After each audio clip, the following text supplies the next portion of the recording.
사랑하는 성도 여러분, 한 주간 어떠셨습니까? 아니, 솔직히 여쭙겠습니다. 지난밤 제대로 주무셨습니까? 혹시 잠들기 전 침대에 누워서도 머릿속으로 내일 일을 계산하지 않으셨습니까? 내일 저 사람을 만나면 뭐라고 말해야 하지? 이번 달 카드 값은 어떻게 갚아야 하나? 아이 성적이 이러다가 대학은 갈 수 있을까? 여러분, 이게 우리의 진짜 모습 아닙니까? 교회에서는 아멘, 할렐루야 외치지만 집에 돌아가면 통장을 들여다보며 한숨 쉬고 새벽에 일어나면 가슴이 먼저 답답해지는 것. 이것이 21세기를 살아가는 우리 그리스도인들의 전난한 현실이 아닙니까? 저는 오늘 여러분께 거짓된 위로를 드리지 않을 것입니다. 괜찮아요. 염려하지 마세요. 같은 공허한 말로 여러분을 속이지 않을 것입니다. 대신 우리는 오늘 성경이 말하는 염려의 정체를 완전히 해부할 것입니다. 왜 우리는 염려하는가? 염려의 뿌리는 무엇인가? 그리고 그것을 어떻게 뿌리째 뽑아낼 수 있는가? 이것은 단순한 심리학 강의가 아닙니다. 이것은 우리의 영혼을 자유케 하는 하나님 말씀의 능력에 관한 이야기입니다. 오늘 여러분의 그 무겁고 짓눌린 가슴이 진짜 자유를 맛보게 되기를 간절히 기도합니다. 자, 이제 본론으로 들어갑니다. 염려에 대한 가장 강력한 말씀은 놀랍게도 예수님의 입에서 직접 나옵니다. 산의 위에서 수많은 군중을 앞에 두고 예수님은 이렇게 선포하셨습니다. 그러므로 내가 너희에게 이르노니 목숨을 위하여 무엇을 먹을까 무엇을 마실까 몸을 위하여 무엇을 입을까 염려하지 말라. 여기서 잠깐 혹시 이렇게 생각하시는 분 계십니까? 예수님은 돈 걱정이 없어서 그런 말씀하시는 거 아니야? 매일 기적으로 음식이 생기니까 쉽게 말씀하시는 거지. 아닙니다. 예수님은 우리보다 더 가난하셨습니다. 예수님께는 머리 둘 곳조차 없으셨습니다. 하지만 예수님은 단 한 번도 염려하지 않으셨습니다. 왜 그러셨을까요? 여기에 염려의 본질이 숨어 있습니다. 염려는 사실 믿음의 문제입니다. 예수님은 이어서 말씀하십니다. 공중의 새를 보라. 여러분, 새들 보셨습니까? 참새 한 마리가 은행 계좌 가지고 있습니까? 까마귀가 저축을 합니까? 독수리가 보험에 가입합니까? 아닙니다. 그런데도 그들은 굶어 죽지 않습니다. 매일 아침 먹이를 찾고 매일 저녁 둥지로 돌아갑니다. 누가 그들을 먹이십니까? 너희 하늘 아버지께서 기르시나니. 그런데 예수님은 여기서 가슴을 찌르는 질문을 하십니다. 너희는 이것들보다 귀하지 아니하냐? 여러분, 하나님께서 보시기에 우리는 참새보다 귀합니까? 귀하지 않습니까? 당연히 귀합니다. 그런데 왜 우리는 하나님께서 참새는 먹이시는데 나는 굶기실 거라고 생각합니까? 왜 하나님께서 들풀은 아름답게 입히시는데 내 자녀는 헐벗게 하실 거라고 믿습니까? 오늘 있다가 내일 아궁이에 던져지는 들풀도 하나님이 이렇게 입히시거든 하물며 너희일까 보냐? 믿음이 작은 자들아. 믿음이 작은 자들아. 이 한마디가 우리의 모든 염려를 단칼에 베어버립니다. 우리의 염려는 사실 하나님을 향한 불신입니다. 하나님, 당신이 정말 나를 돌보실 겁니까? 하나님, 당신에게 정말 나를 돌볼 능력이 있으십니까? 이것이 염려의 진짜 얼굴입니다. 광야를 기억하십니까? 40년 동안 이스라엘 백성들은 매일 아침 하늘에서 내리는 만나를 먹었습니다. 하나님은 명령하셨습니다. 하루치만 거두라. 이것은 무슨 뜻입니까? 내일을 염려하지 말고 오늘을 살라. 내일도 내가 책임질 것이다. 그런데 백성들은 어떻게 했습니까? 내일이 불안해서 오늘 만나를 2배로 거두어 숨겨두었습니다. 결과가 어땠습니까? 벌레가 생기고 냄새가 난지라. 여러분 들으십시오. 내일을 위한 염려는 오늘 주신 하나님의 은혜마저 썩게 만듭니다. 하나님이 오늘 주신 기쁨을 누리지 못하게 만듭니다. 하나님이 오늘 주신 평안을 빼앗아갑니다. 그래서 예수님은 단호하게 명령하십니다. 그러므로 염려하여 이르기를 무엇을 먹을까 무엇을 마실까 무엇을 입을까 하지 말라. 이는 다 이방인들이 구하는 것이라. 이방인들이 구하는 것. 무서운 말씀 아닙니까? 염려는 하나님 없이 사는 사람들의 삶의 방식입니다. 하나님을 믿는다고 하면서 하나님 없이 사는 사람처럼 염려한다면 우리가 정말 하나님을 믿고 있는 겁니까? 그렇다면 우리는 무엇을 해야 합니까? 염려하지 마세요 라는 말만 듣고 끝입니까? 아닙니다. 하나님은 구체적인 행동 지침을 주십니다. 사도 바울을 보십시오. 이 사람은 지금 어디에 있습니까? 감옥입니다. 차가운 쇠사슬에 묶여 있습니다. 내일 죽을지 모릅니다. 가족도, 친구도 옆에 없습니다. 이것이 염려하지 않을 수 있는 상황입니까? 그런데 이 감옥에서, 이 절망적인 상황에서 바울은 우리에게 편지를 씁니다. 아무것도 염려하지 말고 다만 모든 일에 기도와 간구로 너희 구할 것을 감사함으로 하나님께 아뢰라. 아무것도 하나도 빼놓지 말고 작은 것도 큰 것도 건강도 재정도 자녀도 직장도 아무것도 염려하지 말라. 하지만 바울은 여기서 멈추지 않습니다.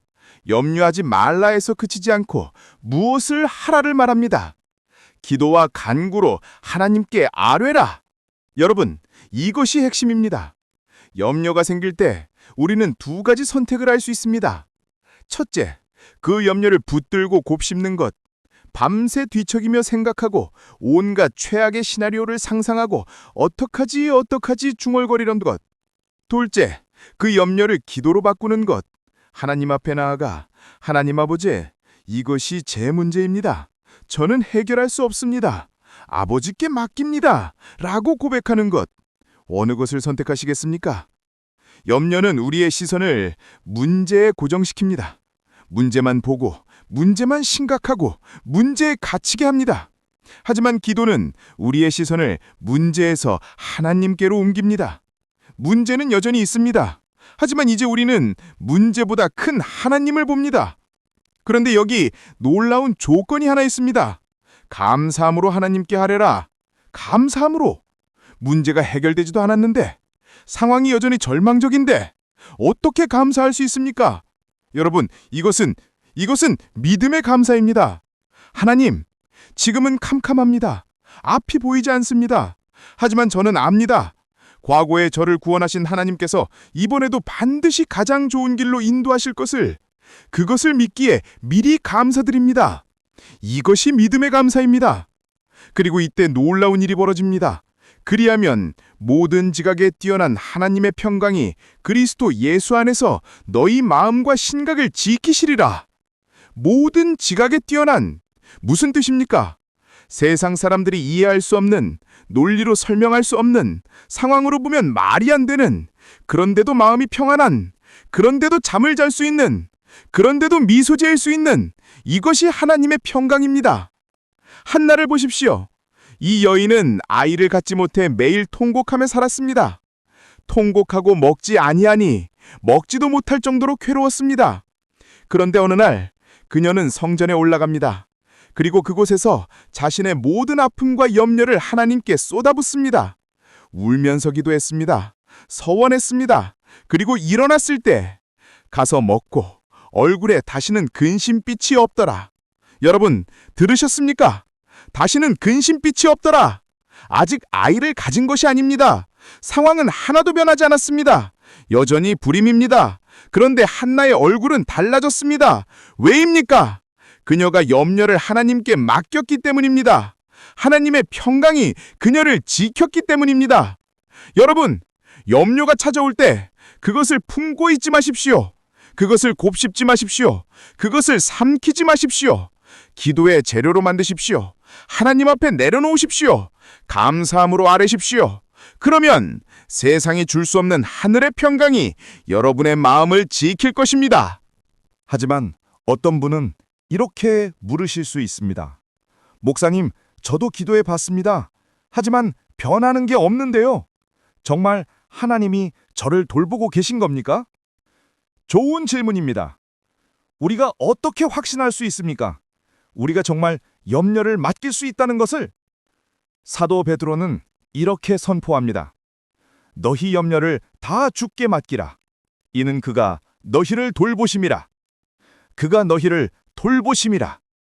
여기 돌보심이라는 단어, 헬라어로 멜레이입니다. 이것은 단순히 관심을 갖는다는 뜻이 아닙니다. 깊이 염려하고 적극적으로 배려하고 모든 것을 책임진다는 뜻입니다. 맡기라는 단어는 에피립토입니다.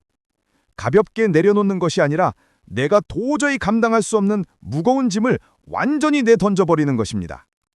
왜 우리가 그렇게 할 수 있습니까? 우리가 대단해서가 아닙니다. 우리 믿음이 좋아서가 아닙니다. 이는 그가 너희를 돌보심이라. 하나님께서 우리를 돌보시기 때문입니다. 그런데 제자들도 이것을 의심했습니다. 마가복음 4장을 보십시오. 갈릴리 바다 한가운데 큰 광풍이 일어났습니다. 파도가 배를 덮칩니다. 배에 물이 가득 찹니다. 제자들은 죽음의 공포에 휩싸였습니다. 그런데 예수님은 어디 계십니까? 배 고물에서 주무시고 계십니다. 제자들이 외칩니다. 선생님이여, 우리가 죽게 된 것을 돌보지 아니하시나이까? 우리가 죽게 되었는데 정말 우리를 돌보지 않으십니까? 이것은 절규입니다. 이것은 원망입니다. 예수님, 우리는 지금 죽어가고 있습니다. 그런데 주무시고 계십니까? 정말 우리를 사랑하십니까? 정말 우리를 돌보십니까? 여러분, 혹시 이런 외침을 하신 적 없으십니까? 하나님, 저는 지금 죽을 것 같은데 하나님은 어디 계십니까? 하나님은 제 기도를 듣고 계십니까? 정말 저를 돌보고 계십니까? 예수님은 일어나셨습니다. 그리고 바람과 바다를 꾸짖으셨습니다. 잠잠하라! 고요하라! 바다는 즉시 잠잠해졌습니다. 그리고 예수님은 제자들을 돌아보십니다. 어찌하여 이렇게 무서워하느냐? 너희가 어찌 믿음이 없느냐? 여러분, 들으십시오. 제자들의 문제는 풍랑이 아니었습니다.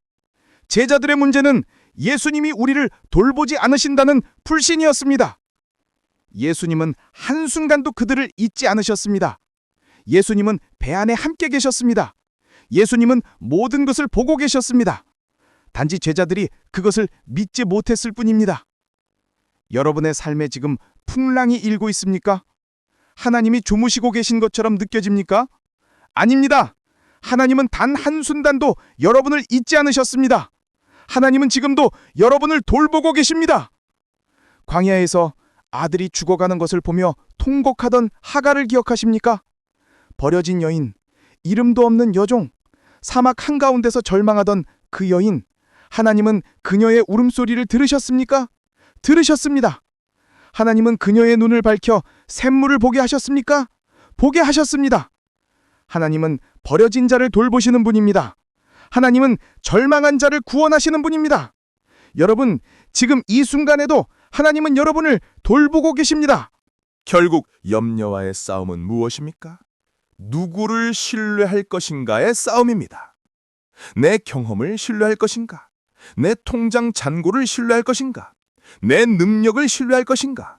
아니면 눈에 보이지 않지만 살아계신 하나님 아버지를 신뢰할 것인가? 다윗은 알았습니다. 수많은 죽음의 위기 속에서, 끝없는 도망자의 삶 속에서 그는 깨달았습니다. 그래서 그는 노래했습니다. 여호와는 나의 목자시니 내게 부족함이 없으리로다. 내게 부족함이 없으리로다. 다윗이 부자였습니까? 아닙니다. 다윗이 모든 것을 가졌습니까? 아닙니다. 그런데 왜 부족함이 없다고 했습니까? 여호와는 나의 목자이시니 여호와가 그의 목자이시기 때문입니다. 목자는 양의 모든 것을 책임집니다. 먹을 것, 마실 것, 쉴 것, 안전, 모든 것을 책임집니다. 그가 나를 푸른 풀밭에 누이시며 쉴만한 물가로 인도하시는도다. 염려로 지친 영혼에게 쉼을 주십니다. 내 영혼을 소생시키시고 자기 이름을 위하여 의의 길로 인도하시는도다. 길을 잃고 방황할 때 바른 길로 인도하십니다. 그리고 마침내 우리가 가장 두려워하는 그 순간, 우리가 가장 염려하는 그 문제, 내가 사망의 음침한 골짜기로 다닐지라도 해를 두려워하지 않을 것은 주께서 나와 함께 하심이라. 주께서 나와 함께 하심이라. 여러분, 이것이 핵심입니다. 염려의 가장 깊은 뿌리는 무엇입니까? 죽음에 대한 두려움입니다. 우리는 결국 혼자 남겨질까 봐 두렵습니다. 우리는 결국 버려질까 봐 두렵습니다. 하지만 다윗은 선포합니다. 해를 두려워하지 않을 것은 주께서 나와 함께 하심이라. 죽음의 골짜기도 두렵지 않습니다. 왜냐하면 주님이 함께 하시기 때문입니다. 그리고 이 선한 목자의 이미지는 신약에서 완성됩니다. 예수님께서 말씀하십니다. 나는 선한 목자라. 선한 목자는 양들을 위하여 목숨을 버리거니와. 양들을 위하여 목숨을 버리거니와. 여러분, 우리의 목자이신 예수님은 우리를 위해 목숨을 버리셨습니다. 십자가에서 피 흘려 죽으셨습니다. 생각해 보십시오. 우리를 위해 가장 귀한 목숨까지 내어주신 분께서 우리의 먹을 것을 돌보지 않으시겠습니까? 우리를 위해 모든 것을 주신 분께서 우리의 마실 것을 외면하시겠습니까? 우리를 위해 십자가를 지신 분께서 우리의 작은 필요를 무시하시겠습니까? 절대 그럴 리가 없습니다. 가장 큰 것을 주신 분께서 가장 작은 것을 주지 않으실 리가 없습니다. 로마서 8장 32절 말씀입니다. 자기 아들을 아끼지 아니하시고 우리 모든 사람을 위하여 내어주신 이가 어찌 그 아들과 함께 모든 것을 우리에게 주지 아니하시겠느냐? 어찌 주지 아니하시겠느냐? 이것이 우리가 염려를 맡길 수 있는 최고의 최종의 절대적인 근거입니다. 사랑하는 여러분, 이제 우리는 말씀을 들었습니다. 이제 우리는 진리를 알았습니다. 그렇다면 이제 무엇을 해야 합니까? 선택해야 합니다. 오늘 이 자리에서 여러분은 선택해야 합니다. 계속 염려를 붙들고 살 것인가, 아니면 그것을 하나님께 맡길 것인가? 지금 어떤 염려에 짐을 지고 계십니까? 자녀의 문제입니까? 그 아이가 학교에서 왕따를 당하고 있습니까? 그 아이가 잘못된 길로 가고 있습니까? 재정의 문제입니까? 이번 달 월세를 어떻게 내지 막막합니까? 빚이 눈덩이처럼 불어나고 있습니까? 건강의 문제입니까? 병원에서 나쁜 소식을 들었습니까? 몸이 점점 약해지는 것을 느낍니까? 직장의 문제입니까? 상사와의 갈등 때문에 매일이 지옥 같습니까? 해고될까 봐 두렵습니까? 관계의 문제입니까? 배우자와의 갈등이 깊어지고 있습니까? 사랑하던 사람이 떠나갔습니까? 어떤 문제이든 상관없습니다. 하나님은 여러분의 모든 염려를 받으실 준비가 되어 있습니다. 하지만 여기서 중요한 것이 있습니다. 하나님께 맡긴다는 것은 무책임하게 손을 놓는 것이 아닙니다. 하나님이 알아서 하시겠지 하고 아무것도 하지 않는 것이 아닙니다. 아닙니다. 하나님께 맡긴다는 것은 내 최선을 다해 결과는 하나님께 의지하는 것입니다. 느헤미야를 보십시오. 그는 무너진 예루살렘 성벽을 재건해야 했습니다. 주변 나라들이 공격해 올 수도 있었습니다. 그는 어떻게 했습니까? 느헤미야 4장 9절입니다. 우리가 우리 하나님께 기도하며 그들로 말미암아 파수꾼을 두어 주야로 방비하였더라. 우리가 우리 하나님께 기도하며 파수꾼을 두어 기도했습니다. 동시에 파수꾼을 세웠습니다. 하나님을 신뢰했습니다. 동시에 최선을 다했습니다. 이것이 진짜 믿음입니다. 염려를 맡긴다는 것은 결과에 대한 집착을 내려놓는 것입니다. 우리는 최선을 다합니다. 하지만 결과는 하나님께 맡깁니다. 하나님, 저는 제가 할 수 있는 모든 것을 했습니다. 이제 결과는 아버지께 맡깁니다. 아버지께서 가장 좋은 길로 인도하실 것을 믿습니다. 이것이 염려를 맡기는 것입니다. 여러분, 솔직히 말씀드리겠습니다. 내일 아침 여러분이 일어날 때 또다시 염려가 찾아올 것입니다. 이 설교를 듣고 은혜 받았는데 집에 가면 또 현실의 무게가 짓누를 것입니다. 그것이 정상입니다. 우리는 완벽한 사람이 아닙니다. 우리는 여전히 연약한 인간입니다. 하지만 차이가 있습니다. 오늘 이 말씀을 들은 여러분은 이제 염려가 무엇인지 압니다. 염려가 찾아올 때 그것이 하나님을 향한 불신임을 압니다. 염려가 찾아올 때 그것을 기도로 바꾸는 방법을 압니다. 염려가 찾아올 때 하나님께서 여러분을 돌보신다는 진리를 압니다. 이제는 싸울 수 있습니다. 염려가 찾아올 때마다 이렇게 선포하십시오. 사탕아, 물러가라. 나는 염려하지 않는다. 내 하나님이 나를 돌보신다. 여호와는 나의 목자시니 내게 부족함이 없도다. 크게 선포하십시오. 집에서 혼자 있을 때도, 차 안에서도, 화장실에서도 염려가 찾아올 때마다 큰 소리로 선포하십시오. 여호와는 나의 목자시니 내게 부족함이 없으리로다. 이것은 단순한 긍정의 말이 아닙니다. 이것은 하나님의 말씀입니다. 하나님의 말씀은 살아있고 능력이 있어서 우리의 영혼을 변화시킵니다. 그리고 기억하십시오. 염려를 이기는 것은 하루아침에 되는 일이 아닙니다. 이것은 매일의 훈련입니다. 매일 아침 일어나서 하나님께 오늘 하루를 맡기는 훈련, 매일 밤 잠들기 전 오늘의 모든 염려를 하나님께 드리는 훈련, 이것을 하루하루 반복하십시오. 그러면 어느새 여러분의 마음이 변해 있을 것입니다. 예수님은 약속하셨습니다. 요한복음 14장 27절입니다. 평안을 너희에게 끼치노니 곧 나의 평안을 너희에게 주노라. 내가 너희에게 주는 것은 세상이 주는 것과 같지 아니하니라. 너희는 마음에 근심하지도 말고 두려워하지도 말라. 나의 평안을 너희에게 주노라. 세상이 주는 평안은 상황이 좋을 때만 있는 평안입니다. 돈이 있을 때, 건강할 때, 문제가 없을 때만 누리는 평안입니다. 하지만 예수님이 주시는 평안은 다릅니다. 폭풍 속에서도 평안합니다. 감옥 안에서도 평안합니다. 죽음 앞에서도 평안합니다. 왜냐하면 이 평안은 상황이 아니라 예수님 자신이기 때문입니다. 사랑하는 성도 여러분, 우리는 오늘 긴 여정을 함께 했습니다. 염려의 본질이 무엇인지 보았습니다. 염려를 어떻게 다루어야 하는지 배웠습니다. 염려를 맡길 수 있는 근거가 무엇인지 깨달았습니다. 이제는 실천할 차례입니다. 오늘 집에 돌아가셔서 조용한 곳에 앉으십시오. 그리고 종이 한 장을 꺼내십시오. 거기에 지금 여러분을 짓누르고 있는 모든 염려를 적으십시오. 하나하나 적으십시오. 그리고 그것을 하나님 앞에 펼쳐 놓으십시오. 하나님 아버지, 이것이 제 염려입니다. 이것이 저를 짓누르고 있습니다. 저는 더 이상 감당할 수 없습니다. 아버지께 맡깁니다. 아버지께서 가장 좋은 길로 인도하실 것을 믿습니다. 미리 감사드립니다. 이렇게 기도하십시오. 그리고 그 종이를 찢어버리십시오. 찢어버리십시오. 그것은 이제 여러분의 짐이 아닙니다. 하나님께서 맡으신 문제입니다. 여러분은 이제 자유입니다. 물론 내일 또 염려가 찾아올 수 있습니다. 그러면 다시 기도하십시오. 다시 맡기십시오. 하루에 100번이라도 맡기십시오. 하나님은 절대 지치지 않으십니다. 이사야 40장 28절입니다. 너는 알지 못하였느냐? 듣지 못하였느냐?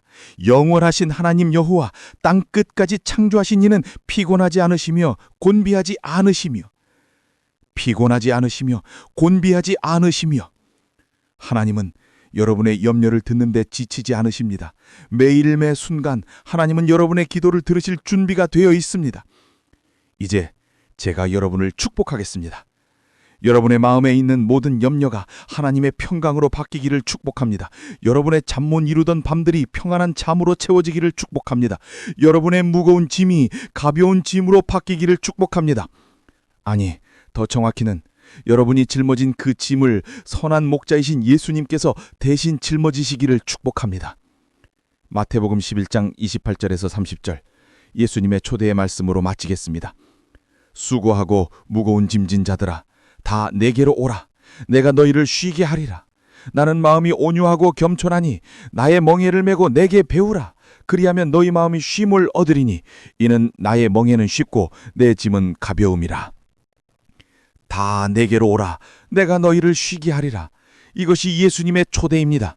이것이 예수님의 약속입니다. 여러분 모두가 이 초대에 응답하고 진정한 평안을 누리시기를 주님의 이름으로 축원합니다. 사랑하는 여러분, 오늘 이 말씀이 여러분의 삶을 변화시키는 강력한 씨앗이 되기를 기도합니다. 혹시 이 말씀을 듣고 마음이 움직이셨다면 꼭 실천하시기 바랍니다. 말씀을 듣기만 하는 자가 아니라 말씀을 행하는 자가 되시기 바랍니다. 그리고 이 영상이 도움이 되셨다면 좋아요를 눌러주시고 구독 버튼을 눌러주시기 바랍니다. 여러분의 염려를 기도로 바꾸었던 경험 혹은 오늘 붙잡은 말씀이 있다면 댓글로 나눠주세요. 여러분의 간증이 다른 분들에게도 큰 힘이 될 것입니다. 다음 영상에서 더 깊은 은혜의 이야기로 뵙겠습니다. 여러분 모두의 삶에 하나님의 평강이 넘치기를 기도합니다. 주님의 이름으로 축복합니다. 아멘.